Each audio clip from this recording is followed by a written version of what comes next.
When we imagine the American Old West, we picture a rugged landscape of cowboys, gold prospectors, and the chaotic expansion of the frontier.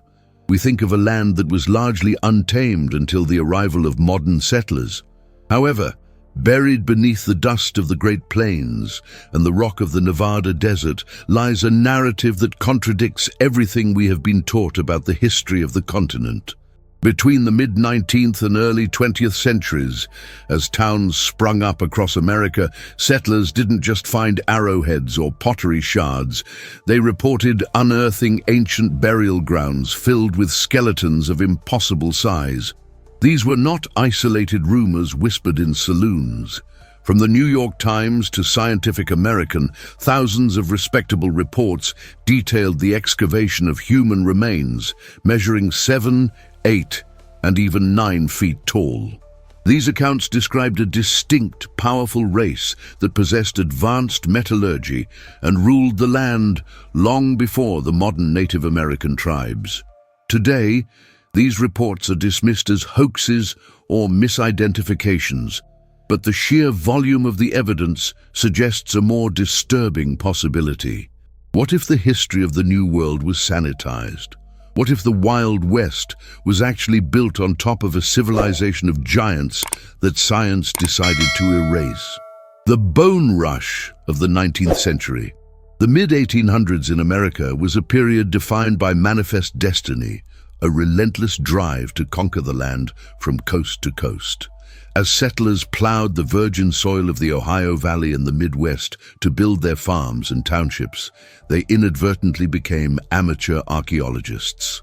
They encountered thousands of massive earthen mounds, geometric earthworks that rivaled the complexity of ancient empires in Europe and Asia. While the official academic stance eventually classified these as the work of ancestors to modern Native Americans, the earliest excavators told a different story. They were not just digging into dirt, they were breaking into the crypts of a forgotten aristocracy that physically dwarfed the modern man. The reports from this era are staggering in their consistency and come from credible community pillars, including doctors, judges, and town surveyors. In countless documented cases, when these mounds were breached, the excavators found skeletons arranged in positions of high honor, often surrounded by copper armor, pearls, and sophisticated slate artifacts. The defining feature, however, was always the size. A report from a township in Ohio in 1872 described a skeleton with a jawbone so large it could fit over the face of a living man, while another from West Virginia detailed a frame measuring nearly 8 feet in length.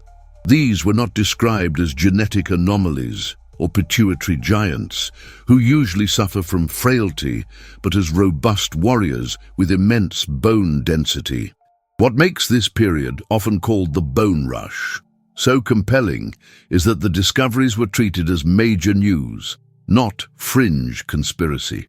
The New York Times alone published dozens of articles describing these finds with matter-of-fact journalistic integrity. One article from 1885 vividly described a tomb containing a skeleton over 7 feet tall, noting the strange anatomical features that seemed to separate it from the local indigenous population. The widespread belief at the time was that a lost race had inhabited the Mississippi River Valley, a race that was physically superior and culturally advanced, which had been wiped out in a catastrophic war. However, as the 20th century approached, a shift occurred in the scientific community. The narrative began to change from curiosity to containment. The chaotic, free-for-all excavations were criticized for destroying context, which was true, but the physical evidence of the giants began to vanish alongside the amateur diggers. Skeletons that were put on public display in local drugstores or county fairs were purchased by traveling agents or donated to large institutions, after which they were never seen again. The Bone Rush provided a mountain of physical data that should have rewritten anthropology, yet today we are left only with the paper trail of a time when giants were an accepted part of the American landscape. The red-haired giants of Lovelock Cave. In the desolate high desert of Nevada, roughly 80 miles northeast of Reno, lies Lovelock Cave, a site that serves as the ground zero for one of the most enduring legends of the American West. For generations, the northern Paiute people have passed down the oral history of the Site-Ka, a fierce tribe of red-haired cannibalistic giants who terrorized the region. According to the Paiute tradition, these giants were not mythological spirits, but a very real physical enemy.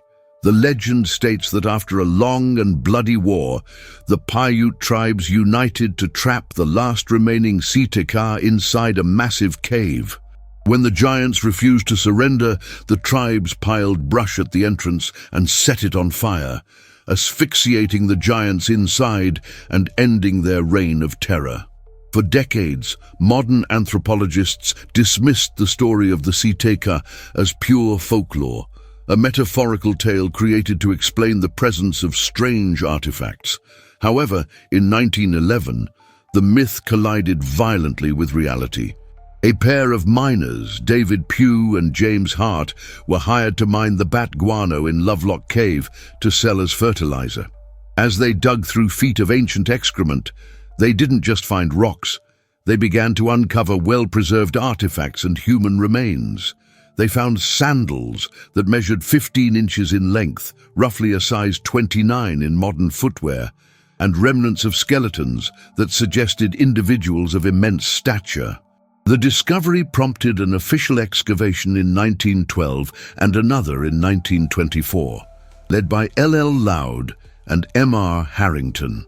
They recovered thousands of artifacts, including incredibly sophisticated duck decoys.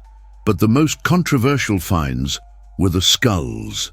Several of the skulls found in the cave exhibited distinct red hair, just as the Paiute legend had described. While skeptics later argued that the red pigment was a result of staining from the soil or natural degradation of black hair, this explanation failed to address the sheer size of the bones. One set of remains was estimated to belong to a man who stood well over 7 feet tall, and the miners reported finding others that were even larger before the official archaeologists arrived. The Catalina Island excavations off the coast of Southern California, Santa Catalina Island, is known today as a resort destination, but in the early 20th century, it was the personal dig site of a man named Ralph Glidden. Glidden was a self-styled archaeologist and showman who moved to the island with the specific intent of uncovering its ancient secrets. Between 1919 and 1928, he excavated hundreds of grave sites across the island, claiming to have found evidence of a sophisticated, fair-skinned, and giant race that once ruled the Channel Islands. Glidden was not a subtle man.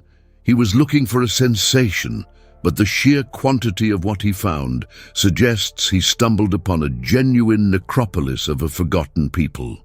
Glidden claimed to have unearthed a royal burial complex containing a series of massive urns and skeletons that defied the standard measurements of the local indigenous Chumash or Gabrielino peoples.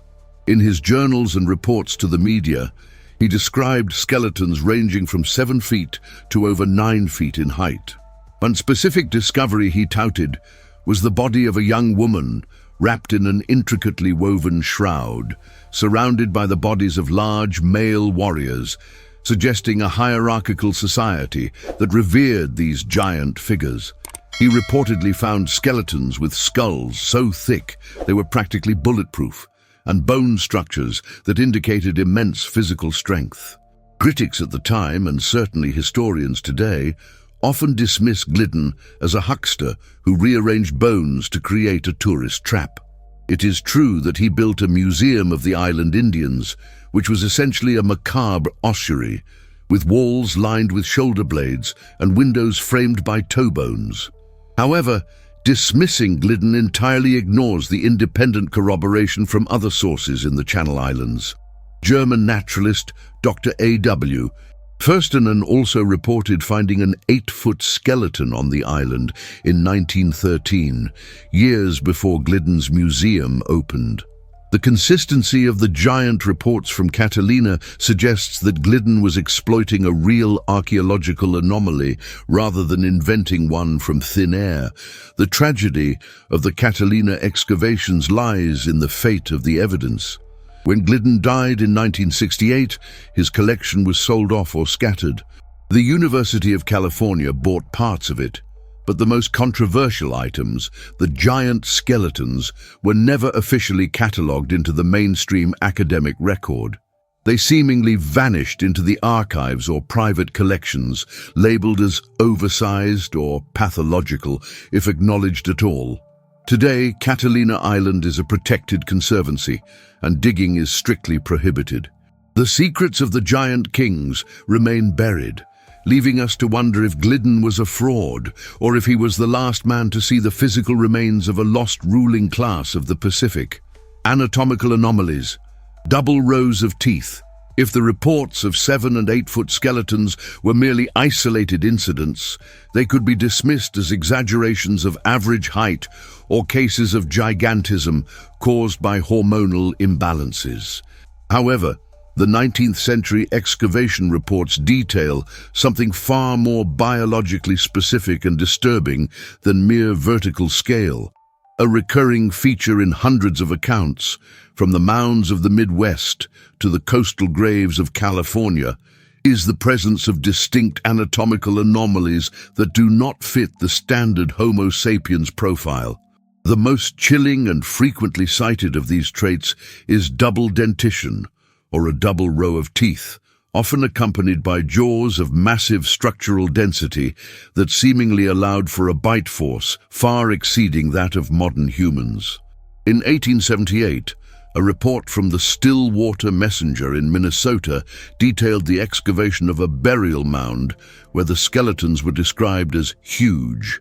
But the defining feature was the dental structure, a perfect double row of teeth in both the upper and lower jaws.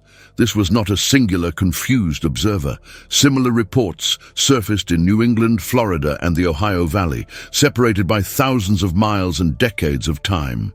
In standard evolutionary biology, supernumerary teeth, hypodontia, are considered a genetic mistake, often crowding the mouth and causing pain.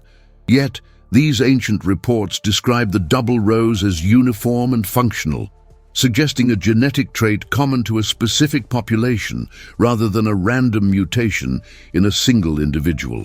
The existence of these consistent anatomical traits presents a difficult problem for the standard historical narrative. If these were simply misidentified Native Americans, as the Smithsonian later claimed, one must account for why settlers and doctors consistently hallucinated the exact same biological impossibilities across the entire continent. The specificity of the descriptions, double rows of teeth, receding foreheads, massive mandibles, suggests that these excavators were looking at a distinct subspecies of human. It implies that the American frontier was once home to a lineage that evolution eventually discarded, or perhaps one that was violently removed, leaving behind only these terrifyingly powerful skeletons as proof of their existence. The Smithsonian suppression theory. The turning point in the saga of the American giants, and the moment they began to vanish from history, can be traced directly to the founding of the Smithsonian Institution's Bureau of Ethnology in 1879. Under the leadership of Major John Wesley Powell, a geologist and explorer famous for charting the Colorado River, the Bureau adopted a rigid policy that would come to define American archaeology for the next century. Powell was determined to end the lost race theories that attributed the mound builders to Vikings, Phoenicians, or giants. He instituted what is now informally known as the Powell Doctrine, a directive stating that all archaeological finds in North America must be attributed to the ancestors of the present-day Native American tribes, effectively banning any official consideration of anomalous or non-indigenous races. This doctrine was not merely an academic suggestion, it was an active filter for physical evidence. As the Smithsonian dispatched agents to scour the mounds of the United States, a pattern emerged that researchers have been tracking for decades. Local newspapers would report a spectacular find, a giant skeleton, strange armor, or unknown writing. And shortly thereafter, Smithsonian agents would arrive to take custody of the remains for study. The allegations against the Smithsonian go beyond mere negligence. They suggest a deliberate curation of history. In the early 20th century, several whistleblowers and disgruntled archaeologists claimed that thousands of problematic skeletons were dumped into the Atlantic Ocean or incinerated because they didn't fit the evolutionary timeline being constructed. While the institution officially denies these claims, calling them conspiracy theories, their own records show a disturbing lack of continuity. There are documented instances where museums acknowledged receiving giant shipments in the 1890s, only to have no record of those specific crate numbers by the 1950s. The Powell Doctrine successfully homogenized American prehistory, smoothing over the jagged edges of the past to present a clean, linear narrative. Today, the suppression is maintained not by shadowy agents, but by legislation and apathy. The Native American Graves Protection and Repatriation Act, NAGPRA, of 1990, while well-intentioned to protect indigenous heritage, has made the scientific study of ancient remains legally difficult. Any skeleton found in a pre-Columbian context is automatically repatriated to local tribes for reburial, often without DNA testing or osteological analysis. This creates a perfect catch-22 for the giant theory. The old evidence was hidden or destroyed by the Smithsonian in the 19th century, and any new evidence found today is immediately reburied by federal law. We have effectively legislated the giants out of existence, ensuring that if a distinct race did rule ancient America, we are legally forbidden from proving it. The story of the American giants is a puzzle where the most important pieces have been intentionally removed. We are left with a mountain of circumstantial evidence, thousands of newspaper articles, oral traditions from indigenous tribes, and the detailed journals of early excavators. Yet the smoking gun, the physical bones, remains elusive. Skeptics argue that if such a race existed, a femur or a skull would eventually surface in a modern lab. But this argument ignores the efficiency of the bureaucratic machine that processed these finds for over a century.